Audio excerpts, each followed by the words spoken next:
আল্লাহর ভয় ভীতি যদি থাকে তাহলে জান্নাত পাবেন, আর যদি আল্লাহর ভয় ভীতি না থাকে তাহলে জান্নাত পাওয়া যাবে না।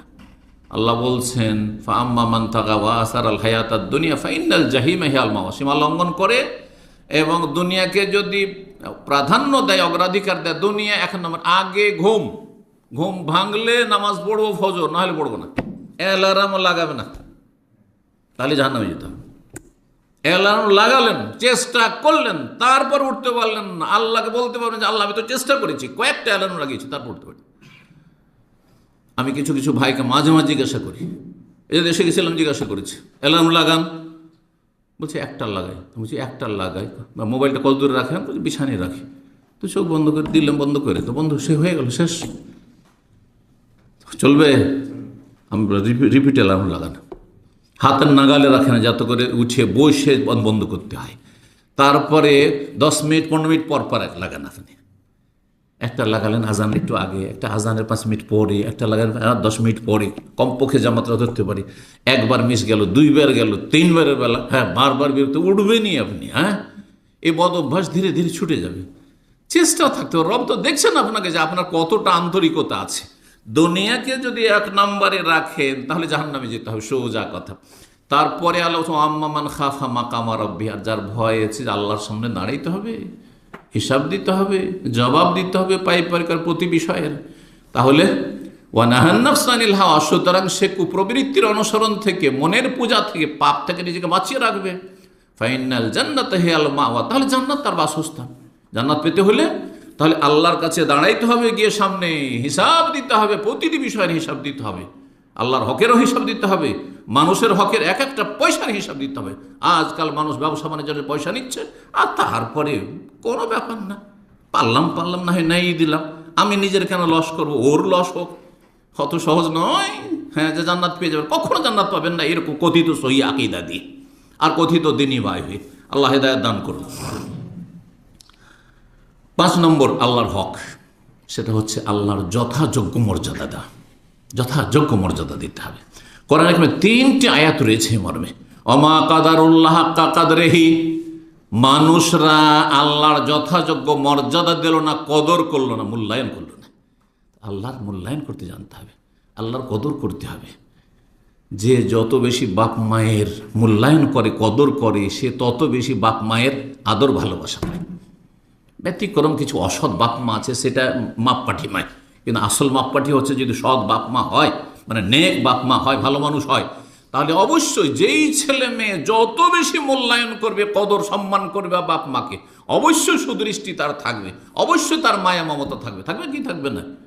তো রব্বুল আলামিনের যে যত বেশি কদর করবে, যথাযোগ্য মর্যাদা দেবে, তার কাছে আল্লাহ রব্বুল আলামিনের কাছে তারও মর্যাদা রয়েছে।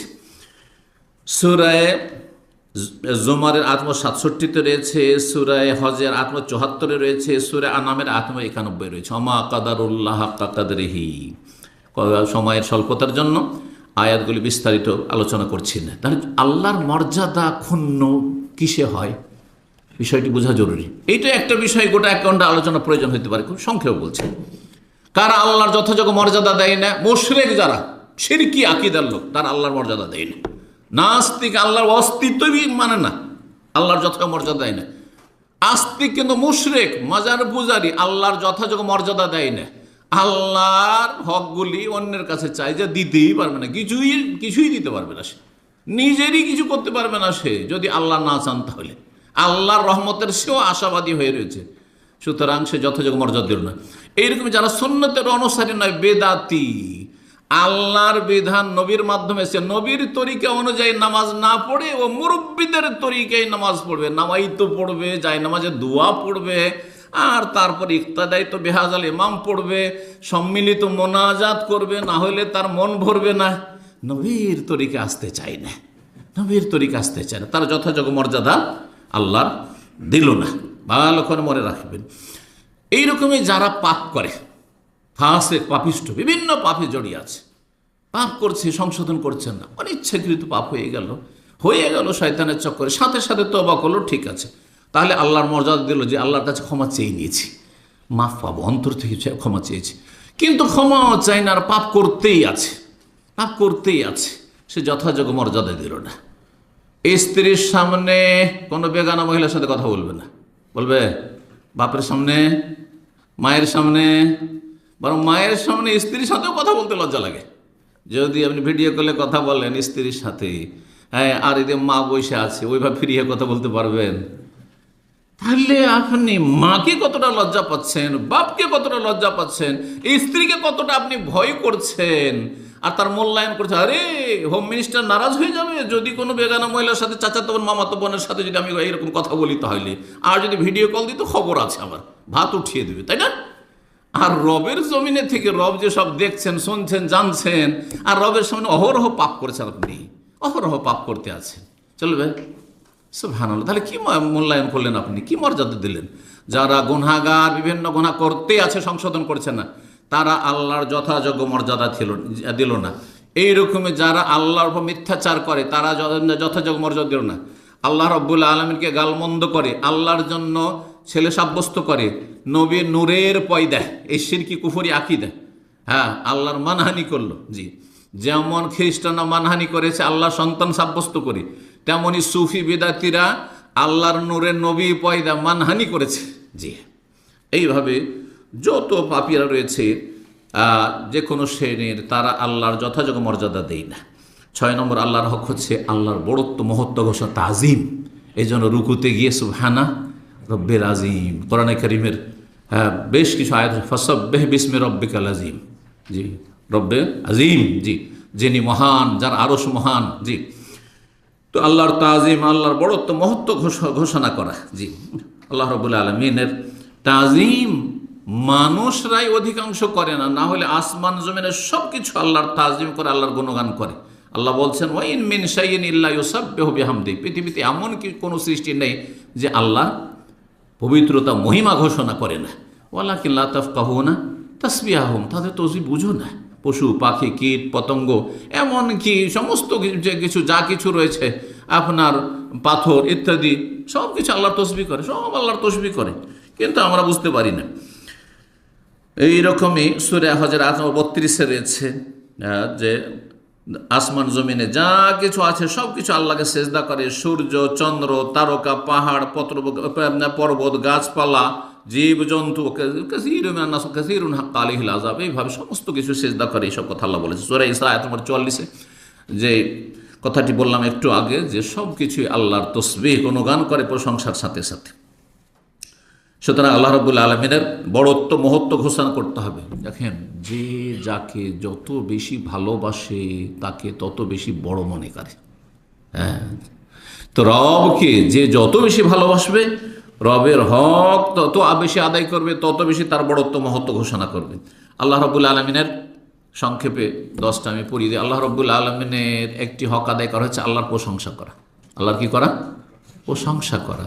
দেখেন, সূরা ফাতিহা শুরু হয়েছে কি দিয়ে? আলহামদুলিল্লাহ দিয়ে। এরকমই আরও কয়েকটি সূরা শুরু হয়েছে আলহামদুলিল্লাহ দিয়ে। সূরায়ে আনাম শুরু হয়েছে, সূরায়ে কাহাফ শুরু হয়েছে, সূরায়ে সাবা শুরু হয়েছে, সূরায়ে ফাতির শুরু হয়েছে। 6টি সূরা রয়েছে যেগুলো আলহামদুলিল্লাহ দিয়ে শুরু হয়েছে। এছাড়াও সূরার ভিতরে আলহামদুলিল্লাহ রাব্বিল আলামিন বা এভাবে আল্লাহ রাব্বুল আলামিনের হামদ, গুণগানের কথা, প্রশংসার কথা এসেছে। তো যে কোনো অবস্থায় আল্লাহর কি করতে হবে? প্রশংসা করতে হবে। 8 নম্বর আল্লাহ রাব্বুল হক যে আল্লাহর বেশি বেশি জিকির আজকার করা, আল্লাহকে বেশি বেশি স্মরণ করা। জিকির মানে স্মরণ করা। দেখেন, কখনো জবানে জিকির, সব সময় জবান চলছে না, মানুষের সাথে কথা বলছে, কিন্তু এখানে আল্লাহ স্মরণ আছে, যার ফলে আল্লাহ নাফরমানি করি না, আল্লাহকে অসন্তুষ্ট করি না এবং আল্লাহকে ভুলি না। যতই আপনার সাথে আমার জবান ব্যস্ত থাক, কথা বলছি, কিন্তু আজান হইলেই আল্লাহকে বলে স্মরণ আছে, নামাজ বলে স্মরণ আছে, সাথে সাথে টান কথা বলতে বলতেই ভাই আর কথা বলার সময় নেই, যে একামত হতে যাচ্ছে বা আজান হয়ে গেছে। জি, তো এইভাবে আল্লাহকে স্মরণ রাখতে হবে। আল্লাহ রাব্বুল আলামিনের বেশি বেশি জিকির করতে হবে। 3টি আয়াত আল্লাহ বলেছেন, যিকরান কাসীরা ওয়া যাকিরিন আল্লাহ কাসীরা। এইভাবে অন্য কোন ইবাদতে আল্লাহ বলেন যে বেশি পরিমাণ করতে হবে। 9 নম্বর যে বিষয়টি বলবো সেটা হচ্ছে আল্লাহ রাব্বুল আলামিনের তসবিহ করা। তসবিহ মানে হচ্ছে আল্লাহ রাব্বুল আলামিনকে ত্রুটি মুক্ত ঘোষণা করা। আল্লাহ ত্রুটিযুক্ত নন, আল্লাহ ত্রুটি মুক্ত, আর আমরা হচ্ছি ত্রুটিযুক্ত। কোরআনে কারিমে বহু আয়াত রয়েছে যেগুলোতে আল্লাহ রব্বুল আলমিন এই ননসেন আল্লাহ রব্বুল আলমিনকে তন্দ্রা হয়, আল্লাহ ঘুমান, আল্লাহ ক্লান্ত হন, হ্যাঁ না, এইভাবে যেগুলো রয়েছে সূরা, আপনি এতে সূরা বাকারাতে আয়াতুল কুরসিতে দেখুন, এভাবে বহু বহু সূরা বহু আয়াত রয়েছে।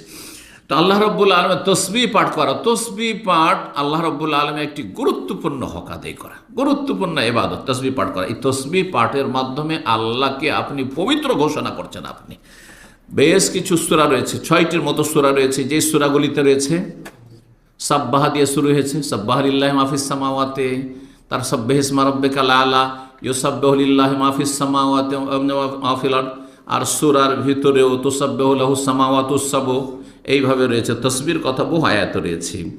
10 নম্বর সর্বশেষ আল্লাহ রব্বুল আলমিনের তাকবীর, বড়ত্ব ঘোষণা করা। তাকবীর মানে আল্লাহর বড়ত্ব ঘোষণা করা, আল্লাহু আকবার বলার মাধ্যমে, হ্যাঁ, বা সুবহানাল্লাহ, আল্লাহু আকবার কবীরা, আলহামদুলিল্লাহ কাসীরা, ও সুবহানাল্লাহ বুকরাতাও আসিলা, তাতে 3টি রয়েছে, বিভিন্ন বাক্যগুলি রয়েছে। এই জন্য সহিহ মুসলিম একটি হাদিস রয়েছে, নবী সাল্লাল্লাহু আলাইহি ওয়াসাল্লাম বলেছেন, আহাব্বুল কালাম ইলাল্লাহি আরবা, আল্লাহর কাছে সবচেয়ে প্রিয় বাক্য হচ্ছে 4টি। আল্লাহ সবচেয়ে প্রিয় কথা কি? সুবহানাল্লাহ, আলহামদুলিল্লাহ, লা ইলাহা ইল্লাল্লাহ, আল্লাহু আকবার। তাকবীরও রয়েছে, তাহলিল, লা ইলাহা ইল্লাল্লাহর জিকিরও রয়েছে, আর কি রয়েছে? আলহামদুলিল্লাহও রয়েছে, আর সুবহানাল্লাহও রয়েছে। এছাড়াও সহিহ বুখারী সর্বশেষ হাদিস, হ্যাঁ, তাতে কি রয়েছে?